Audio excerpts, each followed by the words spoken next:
د وطن میډیا درنو لیدونکو السلام علیکم. امریکا او برطانیه په افغانستان کې خپل وګړو ته خبرداری ورکړ چې په کابل کې له هوټلونو ځانونه لرې وساتي.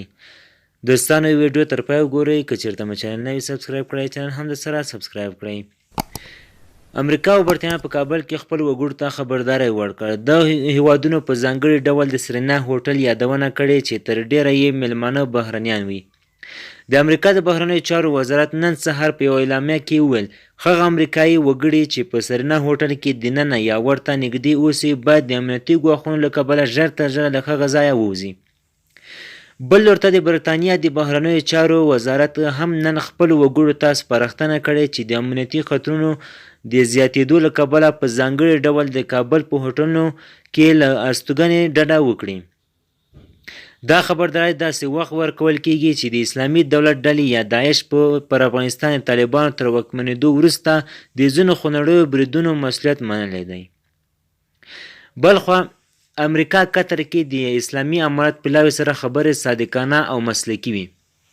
د امریکا د بهرنیو چارو وزارت ویان نیډ پرایس وایي چې د امریکایي پلاوي خبرې له افغانستانه د امریکا او نورو هیوادونو د وګړو او د هغوی د افغان شریکانو د خوندي وتلو پر موضوع متمرکزې وي. د هغه په خبره په دغو بحثونو کې د بشري حقونو په ځانګړي ډول په ټولو برخو کې د نجونو او ښځو د بامفهومه مشارکت موضوع هم شامله وه.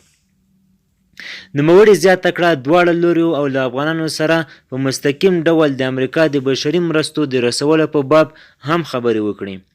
هغه زیاته کړه دا صادقانه او سپینه خبرې وي او په مسلکي ډول مخ ته لاړې او د امریکا هیات ټینګار وکړ چې د اسلامي امارت په باب به د دوی د وینا له مخ نه بلکې د دوی د کړنو له مخې قضاوت کیږي. امریکا وايي د امریکایي پلاوي او طالبان د استازو ترمنځ خبرې پر امنیتي مسایلو د تروریزم په وړاندې په مبارزه او د افغانستان په اړه پر نورو کلیدي مسایلو راڅرخیږي. دواړو لوریو د شنبې او یکشنبې په ورځو د قطر په پلازمینه دوحه کې خبرې سره وکړې. امریکا ویلي چې په قطر کې شوې خبرې طالبان د حکومت په رسمیت پیژندلو معنا نه لري. بلخوا امارت وایي د سختدریځو ډلو ځپلو لپاره له امریکا سره همکاري نه کوو.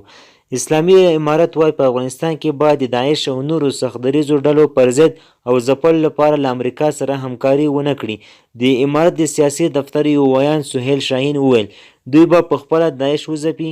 په دې اړه تر اوسه پورې امریکایي چارواکي څه نه دي ویلي. کله چې امارت واک ترلاسه کړی د افغانستان په ښارونو کې پرله پسې خونړي بریدونه کیږي او مسؤلیت یې داعش په غاړه اخلي. بلخوا امریکا کې یو کس له اسلامي امارت سره د همکارۍ په تور محکوم شو. د امریکا د نیویارک په یوه محکمه کې یو 36 کلن سړی په دې تور چې د امریکایي پوځیانو پر ضد یې له طالبانو سره د مرستې هڅه کړې وه محکوم شو.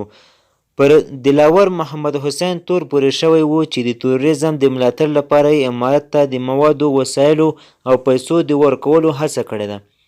بنګالي الاصلاح حسین چې د امریکا تابعیت یې اخیستی په 2019 کال د نیویارک په ګینډي هوایي ډګر کې ښه مهال ونیول شو چې د ادعا له مخې غوښتل یې د تایلنډ له لارې افغانستان ته لاړ شي. دی له 2020 راهیسې په کور کې نظربند و. په محکمه کې د حسین په دوسیه کې ویل شوي چې نوموړی له 2013 کال څخه لیواله و چې امارت سره یو ځای شي او د یو بل کس د جذبولو هڅه یې هم کوله. دوستانو ویډیو تر همدې ځایه وه. د لا زیاتو معلوماتو لپاره زموږ چینل سره سبسکرایب کړئ. مننه.